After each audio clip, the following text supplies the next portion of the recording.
بسم اللہ الرحمن الرحیم۔ بعض اوقات ہمارے دل گناہوں کی وجہ سے، بعض اوقات ہماری کچھ ایکٹیویٹیز ایسی ہوتی ہیں ان کی وجہ سے ہمارے دل اتنے سخت ہو جاتے ہیں کہ ہمیں اللہ کے سامنے رونا نہیں آتا۔ سب رو رہے ہوتے ہیں، ایک انسان نہیں رو رہا ہوتا۔ یہ دل کی سختی ہے۔ دوسرا نہیں سوچے گا کہ آپ کا دل سخت ہے۔ اگر میں ہوں، سب رو رہے ہیں اور مجھے رونا نہیں آ رہا، مجھے اللہ سے دعا مانگنی ہے، اللہ کہیں مجھے قسوۃ القلب کی بیماری تو نہیں ہو گئی، کہیں میرا دل سخت تو نہیں ہو گیا۔ بعض اسکالرز کہتے ہیں کہ بہترین وقت ہے دعا مانگنے کا صدقہ کرنے کے بعد، اس لیے کہ نیکی کی ہے نا۔ آپ کسی بھی نیکی کے بعد دعا مانگیں گی، انشاءاللہ احادیث کا ایسنس بتاتا ہے کہ آپ کی دعا اللہ قبول فرمائے گا۔ اللہ کے سامنے تنہائی میں رونا انسان کی دنیا کی ایپیٹائٹ کم کرتا ہے، مگر پہلے مان تو جائیں کہ مجھے دنیا کی ایپیٹائٹ بہت زیادہ ہے، پہلے مانیں تو کہ مجھے حب الدنیا ہے، ایڈمٹ تو کریں مجھے وہن کی بیماری ہے، حب الدنیا و کراہیت الموت۔ نوجوان کوئی مرنا نہیں چاہتا، بوڑھا کوئی مرنا نہیں چاہتا۔ 90 سال کے مرد کو، 90 سال کی عورت کو آپ ہاسپٹل لے کر جاتے ہیں، وہ یہ نہیں کہتا بیٹا میرے لیے دعا کرنا میرا حسن الختام ہو جائے، بیٹا دعا کرنا خیریت سے گھر واپس آ جاؤ۔ اتنی محبت ہے دنیا سے، اللہ سے ملنے کا شوق نہیں۔ جو اللہ سے ملنے کا شوق نہیں رکھتا، اللہ بھی اس سے ملنے کا کوئی شوق نہیں رکھتا، اور جو اللہ سے ملاقات کا شوق رکھتا ہے، اللہ بھی اس سے ملاقات کا شوق رکھتا ہے۔ سلف کا حال یہ ہوتا تھا، ينفق في النهار ويبكي في الليل، دن میں خوب صدقہ کرتے تھے اور راتوں میں کھڑے ہو کے روتے تھے۔ آپ سوچیں کیوں اتنا صدقہ کرتے تھے، پھر کیوں رونا آتا تھا؟ ہماری طرح تھوڑی دن میں اماں اور ابا کی جان کھا رہے ہیں، اماں کے ساتھ خوب بدتمیزی کر رہے ہیں، اماں کے ساتھ خوب انسلٹنگ وے میں بات کر رہے ہیں، خوب آنکھیں رول کر رہے ہیں۔ اب آج کل کی اولادیں تو آنکھیں رول کرنے کو غلطی بھی نہیں سمجھتے۔ کیا کہا ہے قرآن نے؟ ماں باپ کے سامنے اف بھی نہ کہو۔ اور جتنی بڑی خواتین بیٹھی ہیں، ہمارے بچے ہمارا ریفلیکشن ہے۔ اگر آپ کے ماں باپ حیات ہیں، آپ کتنا وقت دیتی ہیں اپنے ماں باپ کو؟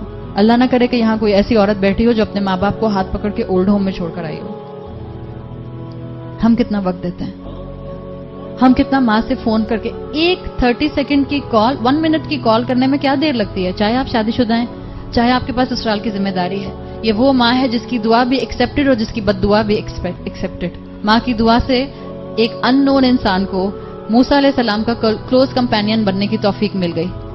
ماں کی دعا سے ایک عابد کو، ایک زاہد کو، ایک عبادت گزار کو، اس لیے کہ ماں نے غصے میں بد دعا دی تھی، ایک عابد زاہد کو ماں کی بد دعا کی وجہ سے زانیہ عورت کا بہتان اپنے اوپر برداشت کرنا پڑا۔ ماں کی دعا بھی قبول کی ہوئی ہوتی ہے اور بد دعا بھی۔ بچیں، یہ وہ ماں ہے۔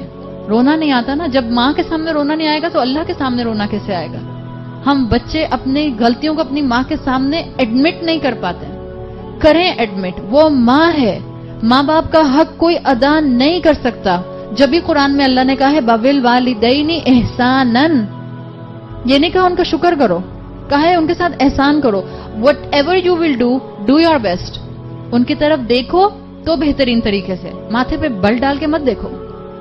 ان کے ساتھ بات کرو تو بہترین طریقے سے، ان کے ساتھ معاملہ کرو تو بہترین طریقے سے، اور یہ دونوں کے ساتھ ہے معاملہ۔ یاد رکھیے، والد کی ناراضگی میں اللہ ناراض ہوتا ہے۔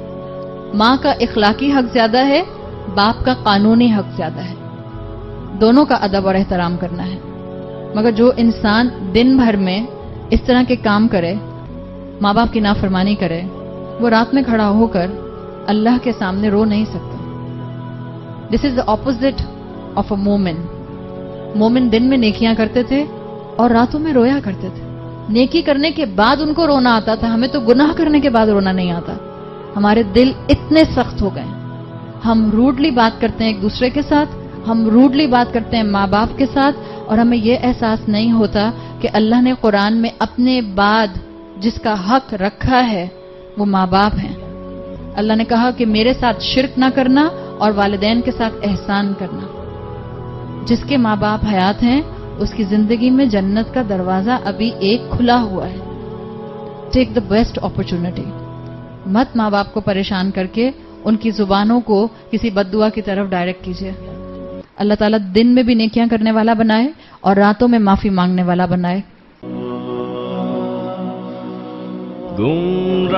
وحیوں کی رات